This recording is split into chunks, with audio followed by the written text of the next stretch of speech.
Get out of our house, all of you. It was a few days after my husband, Mike, passed away when suddenly 9 of his relatives barged into our home. Apparently, they believed this house was theirs, and I, an outsider, should leave. But I couldn't help but burst into laughter when I heard their claim. Not knowing the full story, they glared at me, demanding to know what was so funny. Don't you all know? I then revealed to them a certain wish that Mike had entrusted to me before he passed. Hearing this, Sarah, my mother-in-law, and the rest of them went pale. Shocked by the truth, they were left completely speechless. My name is Emily Williams. I'm 52 years old and work in the kitchen of a local restaurant. Emily, can you stay late today? Hey, come on. You know Emily can't work overtime right now. That's right. She has to visit her husband in the hospital, remember? We all agreed we'd cover for her until he's discharged. Oh, that's right. Sorry about that, Emily. You can head out on time today. Our restaurant is one of the most popular places in town. Cheap, delicious, and huge portions. Because of that, there's always a long line of customers every day. I used to happily take on overtime, but recently, my husband Mike was diagnosed with cancer and is now in the hospital. So, I've been leaving work right on time to visit him. Mike is 2 years older than me at 54. We've been married for 30 years, and this is the first time he's faced such a serious illness. Although it was discovered during a routine checkup, the cancer had already spread to several places, and after the diagnosis, his health rapidly declined. I'm so pathetic. Working from home all the time drains my strength. He works from home as an interior coordinator.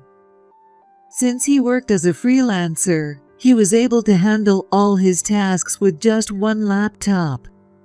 Thanks to that, Mike took care of most of the housework, leaving me free to work from morning till night. However, after he collapsed from cancer, I had to ask my workplace for a favor and change my work hours. I go to work early in the morning and leave before the busiest times. I want to take care of him as much as possible. That's why I asked everyone for help, and now here we are. I'm so sorry for all the trouble I'm causing everyone.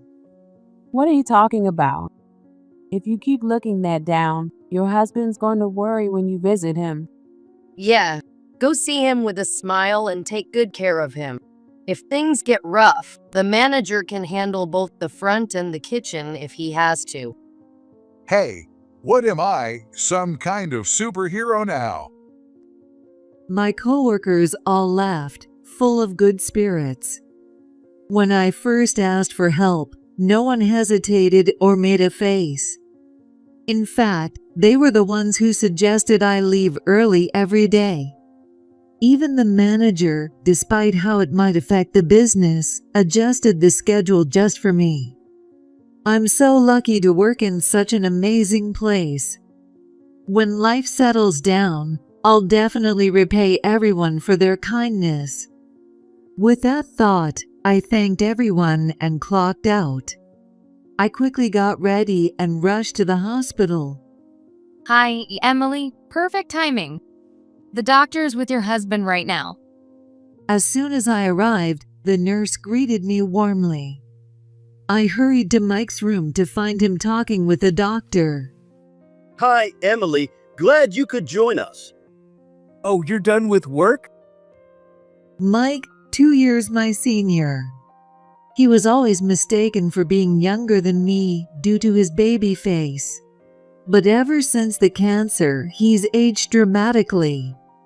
Now, he looks his age, or maybe even older. The energy has faded from his face, and even his smile is weak. At first, he would smile and say, "I won't let this illness beat me," full of energy. But the body doesn't lie. Contrary to his words, he's been getting weaker and weaker. I was just telling your husband about the progression of his illness. How is his condition? I'll explain it myself, doctor. Mike interrupted, cutting off the doctor before he could speak. At that moment, a sense of dread washed over me. The doctor, seeming to understand, nodded, bowed his head, and quietly left the room. Emily, how long have we been married? Mike suddenly murmured, gazing out the window. Worried more about his condition than his question, I hesitantly replied, "It's been 30 years. 30 years, huh? It felt like a long time, but looking back now, it went by in the blink of an eye. Don't say that. It sounds like you're giving up." Another 6 months. Mike muttered as he reminisced about the past. The way he spoke made it sound like he had accepted the end of his life, so I hurried to stop him from continuing. But he continued, turning his gaze away from me. I've got 6 months left at most, probably less. I know my own body better than anyone. He smiled faintly, lowering his head. And in that moment, my worst fears were confirmed. Tears welled up in my eyes. Sorry, I promised you when we got married that I'd never make you cry. Noticing my tears, Mike lifted his head and gave a troubled smile, gently wiping them away with his fingers. But I could see tears forming in his eyes too, which only made me cry harder. I couldn't hold back the sobs that escaped me. When I get to the other side, I'll have to apologize to your parents. Sorry for making your daughter cry, I'll say. Stop it.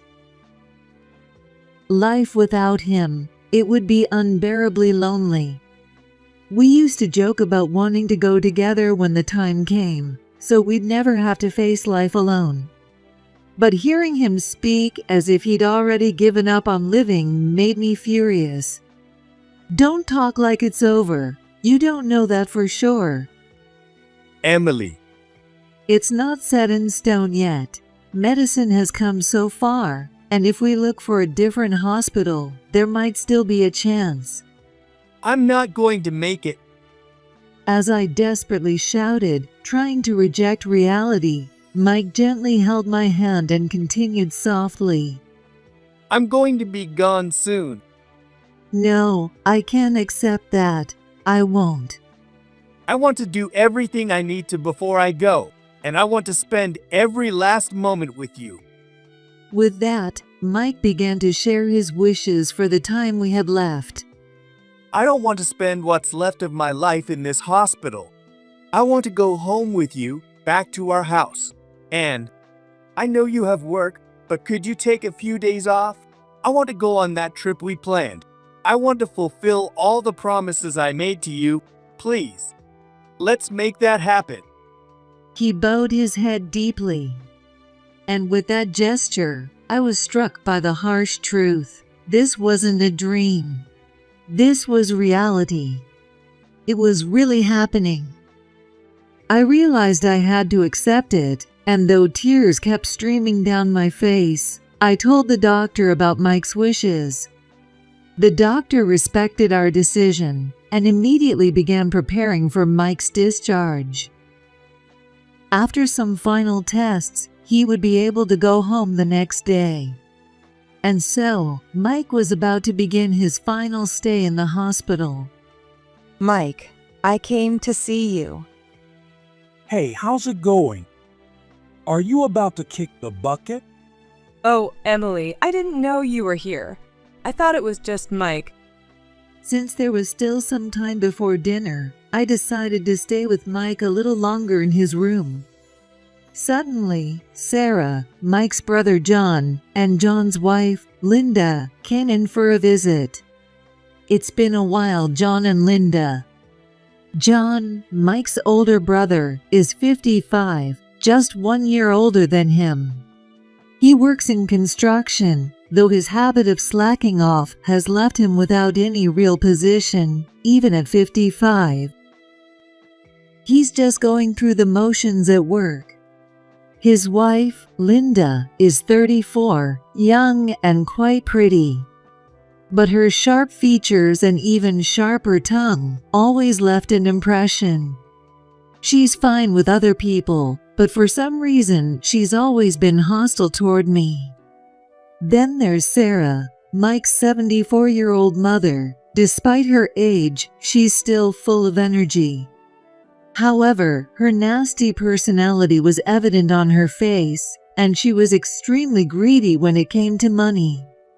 She adored John but completely neglected Mike. I can't stand Mike's family. Just like earlier, John often makes insensitive jokes without a second thought, and Linda probably dislikes me as well. From the moment we met, she's seen me as an enemy and never misses an opportunity to make a snide comment. As for Sarah, her treatment of me and Mike makes it feel like she doesn't even see us as people. She's only interested in him for his money. Every time we see her, the conversation quickly turns to money. John has a big family, and you two don't have kids. You're both working, so you've got plenty of extra money, right? Can't you spare a little to help out? It became routine for her to beg for money like that. John's family includes Sarah and a total of 9 people. His previous wife left him, and he remarried while raising 4 stepchildren. They had 2 children together, and their life became impoverished. Since they couldn't survive on their own income, they started begging us for money. What do you all want? What's with that tone? Your own mother comes to visit, and that's how you greet her. Yeah, Mike, you should take care of your mom. She's been lonely ever since Dad passed. The change in Sarah and the others' attitude began after my father-in-law passed away. He was a strict man, but very fair and reasonable. While he was alive, Sarah never acted this way. The family used to be close, everyone getting along well. But after his passing, it was like a weight was lifted off Sarah's shoulders, and she completely changed.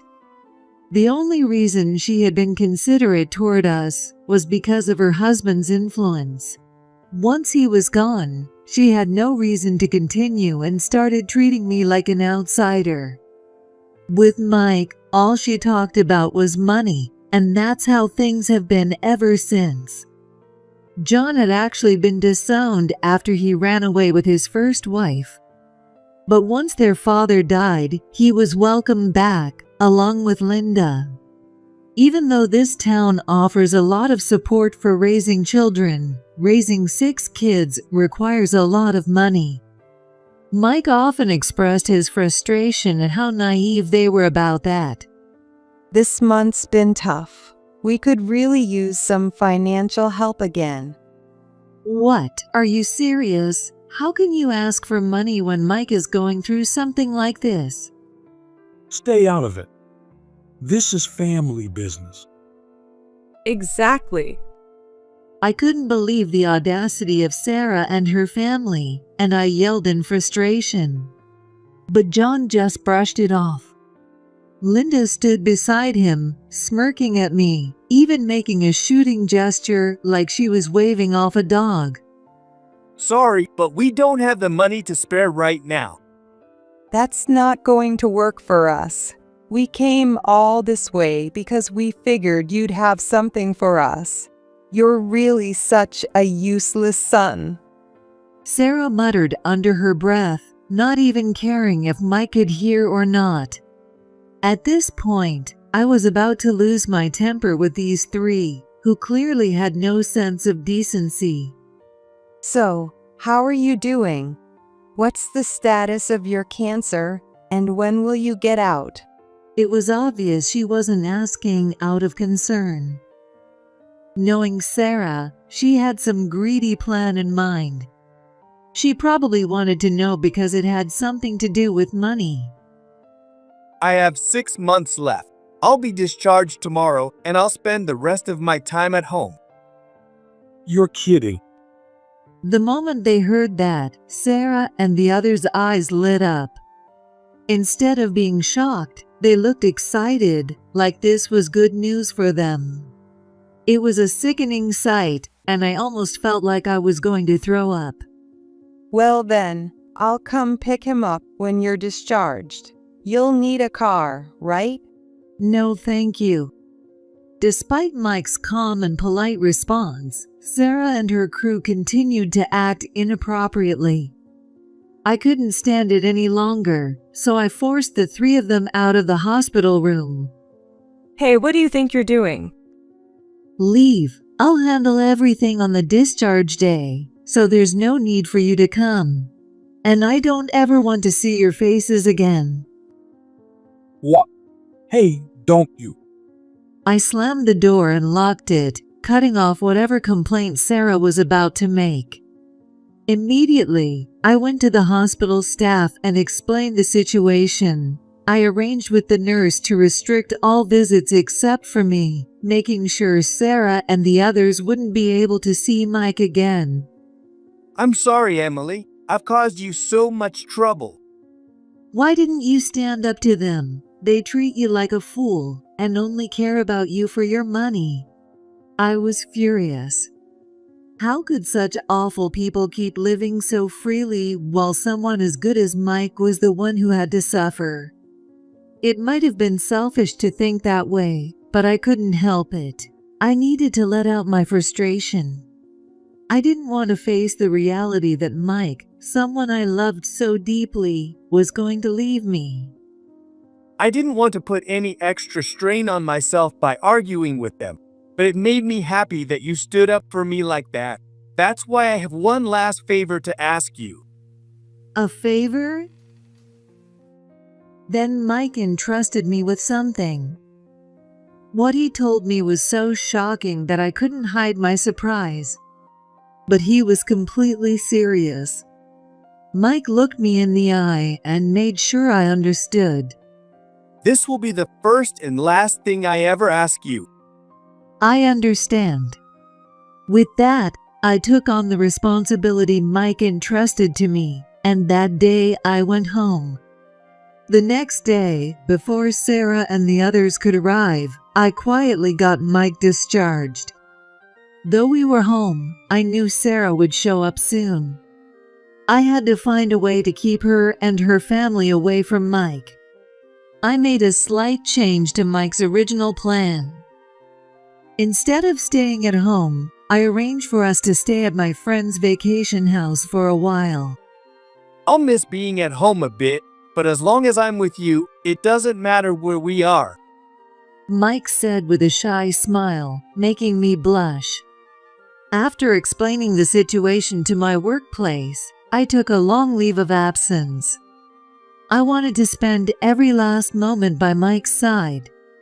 Thanks to the support of our friends, Mike was able to spend his remaining days in peace. 6 months later, he passed away quietly in his bed. At his funeral, Sarah and her family showed up. I braced myself for some kind of confrontation, but instead, they just smiled, looking at me with strange, almost creepy expressions. The sight of their grins sent a chill down my spine. What was that about? I soon found out exactly what their smiles meant.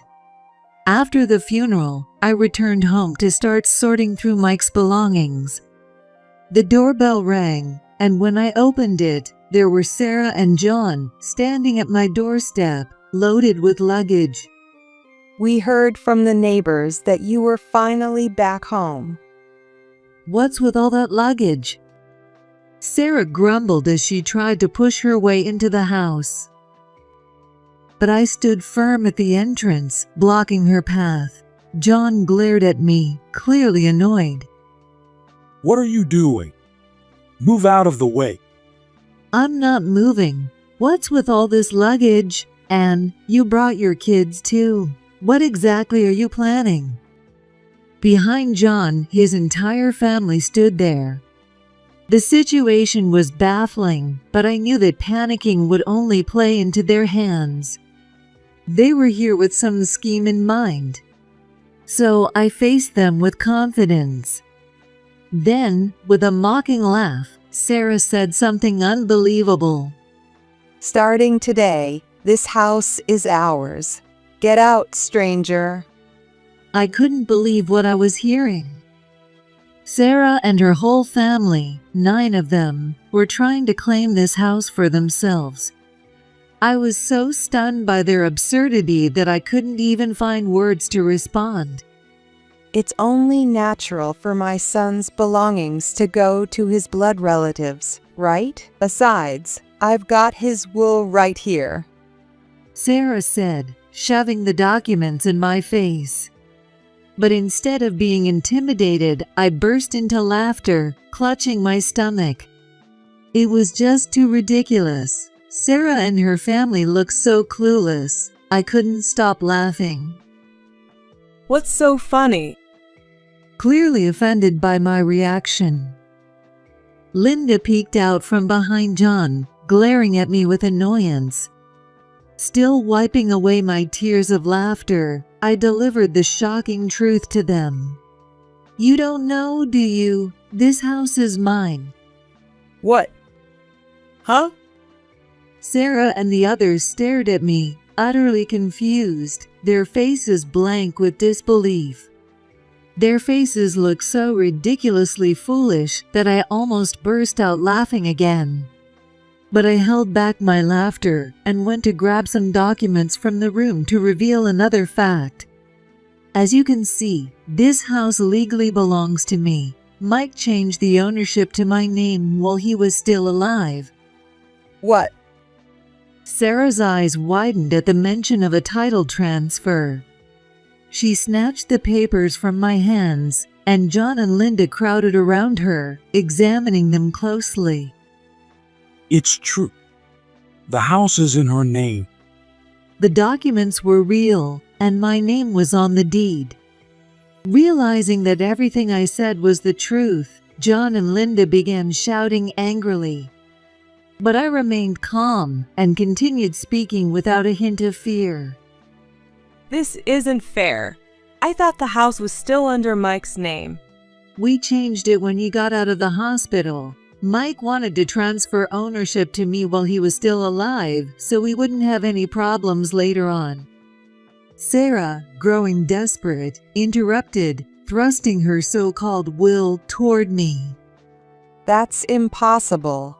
I've got his will right here. Mike wrote this. Sure enough, the paper had Mike's handwriting on it. However, it was just written in his handwriting with no signature or anything. There was no way it could function as a valid will like this. I sighed in exasperation at how ignorant and foolish Sarah and the others were. But no matter what I said, they weren't going to listen. Knowing what would happen next, I told them to wait for a moment while I made a phone call. Thank you for your help. Sorry to bother you, but Mike's family is here causing trouble over his will. Could you come by as soon as possible? Thanks. Who were you just talking to? Since I suddenly started making a phone call, John looked at me with a puzzled expression. Without offering much explanation, I told them to come inside. I led Sarah, John, and Linda to the sofa and instructed the kids to entertain themselves. Not long after, the doorbell rang, and I went to greet our guest. I invited him straight into the living room. Sorry for the delay. As the man in the suit stepped inside, John and the others immediately bristled with suspicion. They glared at him with hostile eyes. Not at all. I'm sorry for calling you on such short notice. This is Matthew, Mike's lawyer, who has been helping us with all the legal matters. I asked him to come because Sarah brought the will. A lawyer. The moment she realized who he was, Sarah let out a startled yelp. We were introduced to him through my friend, who had lent us a vacation home, and we explained the situation. Since he was a young lawyer, only 30 years old, both Mike and I were initially concerned. However, our friend told us he was quick-witted and very skilled at handling family disputes. After meeting Matthew in person, we were convinced. He was someone we could trust with this. We explained everything to Matthew, from Mike's estate to the conflict with his family, and he became our official legal representative. It was clear that Sarah and the others had no idea Mike had hired a lawyer. They looked completely stunned, like they hadn't been told anything. John and Linda were just as wide-eyed, speechless at the revelation. Allow me to introduce myself again. I'm Matthew Jameson, Mike's attorney.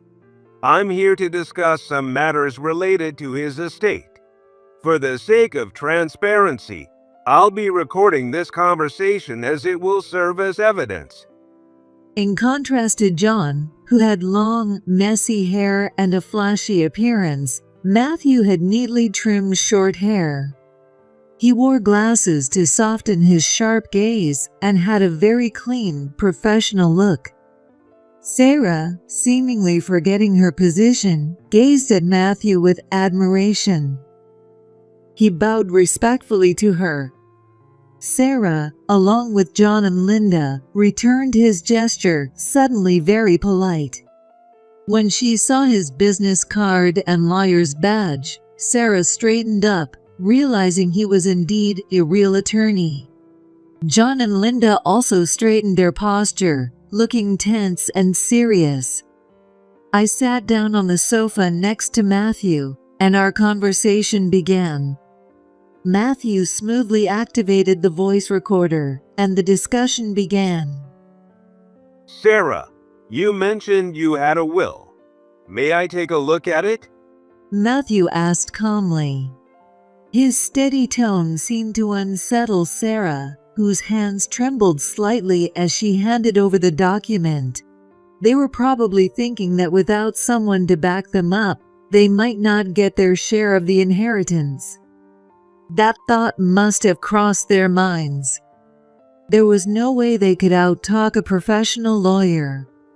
They seemed terribly anxious, worried that things might turn against them, but Matthew silently examined the will that Sarah had handed him. After reading it over, he glanced at me and gave a small nod. Thank you. I'll return this to you now.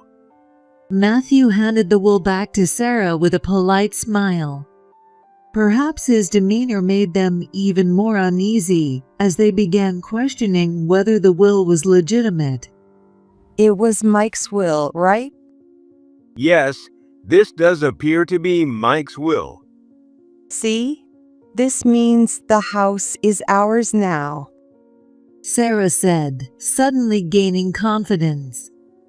But just as she was about to celebrate, Matthew cut her off, the older one, that is. What?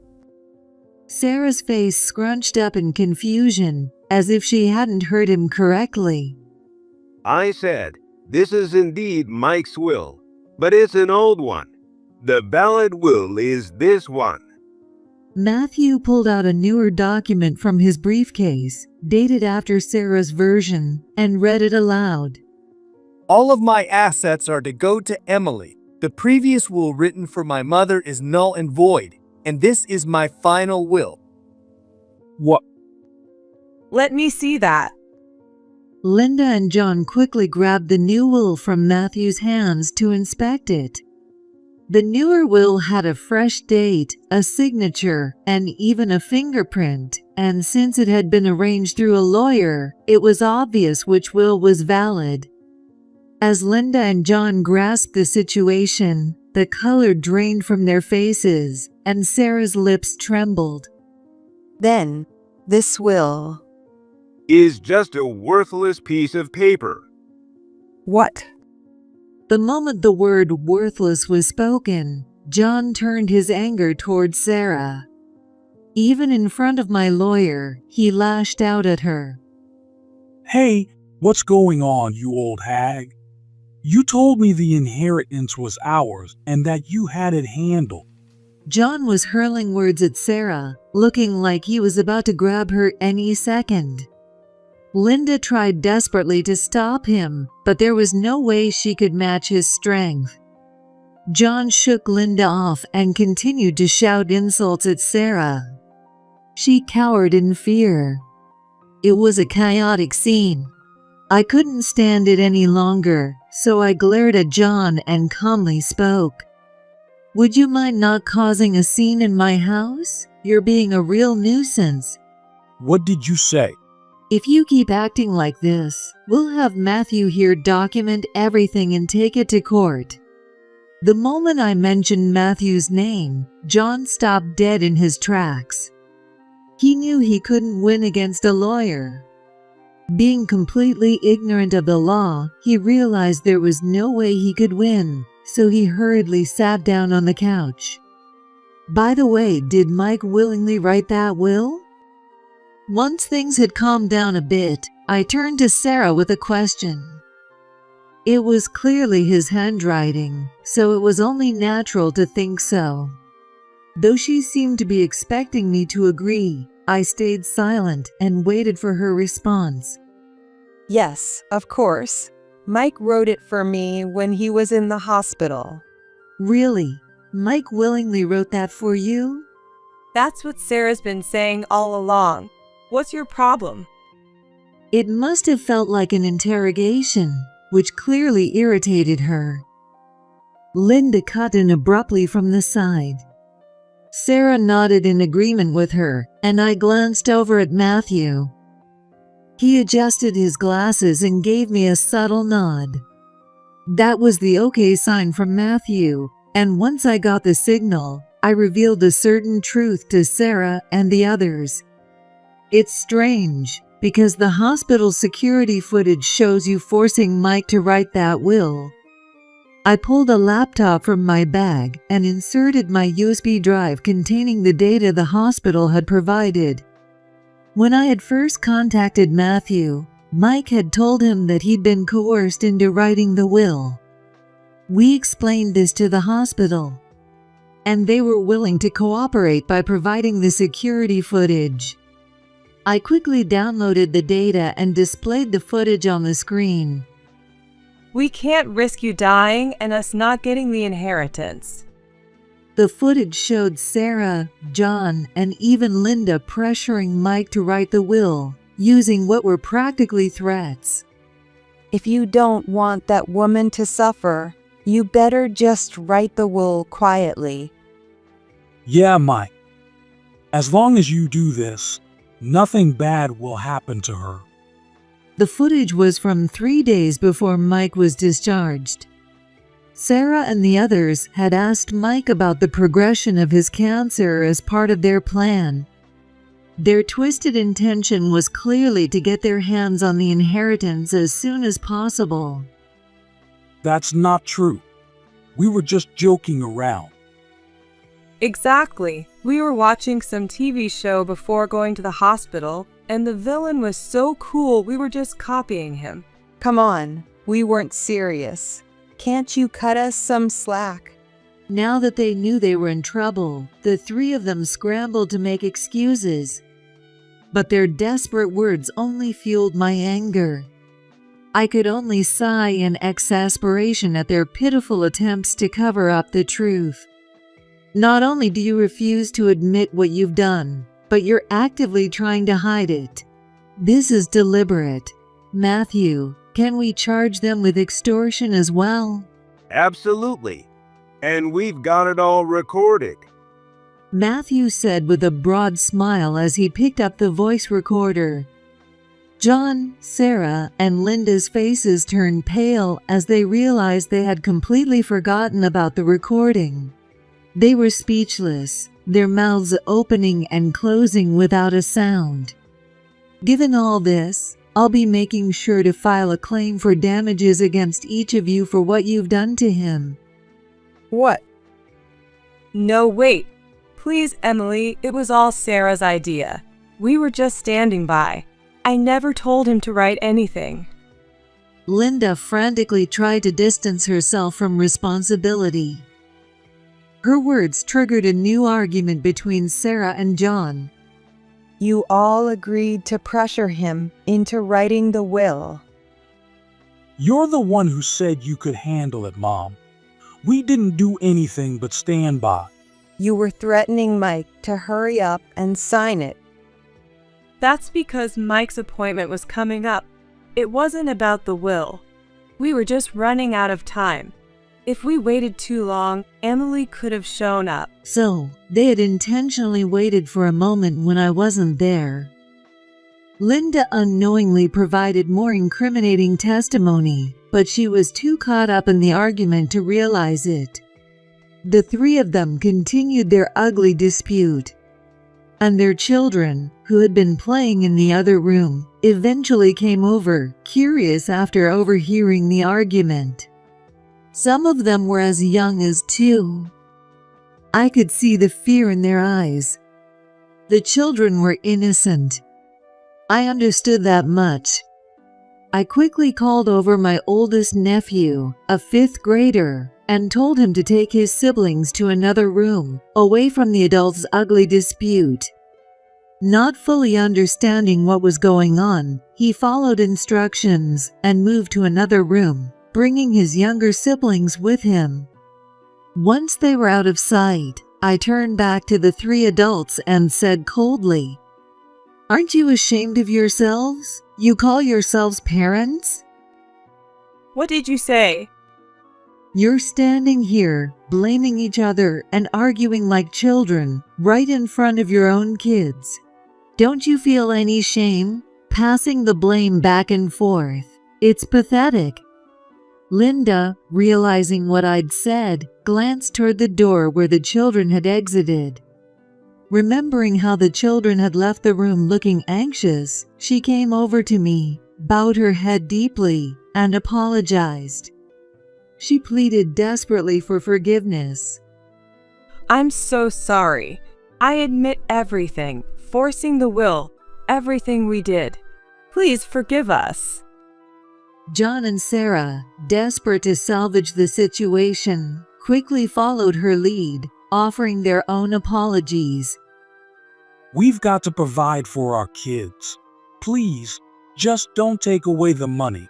If I have to pay damages, I don't know how I'll survive.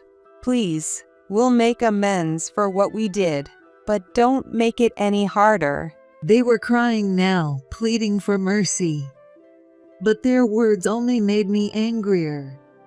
In the end, all you care about is your money, your livelihood. You don't feel the slightest bit sorry. That's not. We're just struggling, and we wanted you to understand. Do you know what that's called? It's called an excuse. John flinched as though struck by my words. Sarah and Linda had clearly been thinking the same. They were scrambling to apologize, though I wasn't about to let them off the hook. Before they could speak, I cut them off. It doesn't matter how many times you apologize. I'm not forgiving you. If you're worried about your children, then you'll have to work harder to make things right. If you hadn't done this to Mike in the first place, none of this would be happening. It's all your fault, so why should I have to forgive you? Doesn't that sound ridiculous to you? Their silence was enough. Now that you understand, leave. This house is full of precious memories, and I have no intention of sharing it with any of you. Please, Emily, forgive us. We were wrong. Please, Emily, I beg you. They desperately pleaded for forgiveness, but I coldly told them that if they said any more, I'd call the police. Realizing that getting the police involved would be a disaster. The 3 of them hurriedly gathered their children and belongings and left my house. Matthew and I watched them go, our eyes cold and unyielding. Once they were gone, we quickly locked the door behind them. Finally, it was over, and together with Matthew, I let out a sigh of relief. After that, I immediately asked Matthew to proceed with the process of filing the claim for damages. He had already prepared everything, so the process went smoothly. We filed a claim against the three of them for extorting Mike to write the will, totaling $30,000. When they realized they couldn't afford to pay, they tried to negotiate, but I refused to compromise. "You'll pay every penny." Since I didn't agree to any deals, their lives took a drastic turn. Sarah now had to take care of all 6 grandkids on her own, from morning until night. John and Linda worked nonstop, struggling to make ends meet.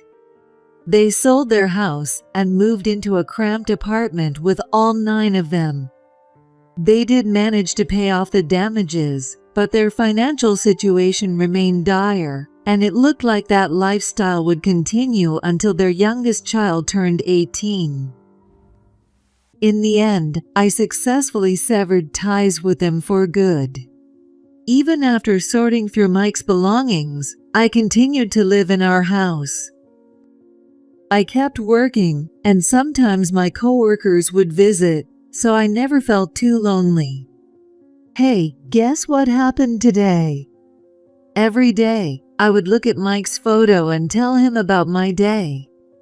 "You made me a promise, remember? Even if I get weak and end up in the hospital, I'll keep talking to you every day." That day, Mike made one last request to me. It was to speak to him every day. I love talking to you, and I love the sound of your voice. So, even after I'm gone, keep talking to me like I'm still here. Those were Mike's last words before he passed away. And so, every day, until the day I join him, I'll keep that promise.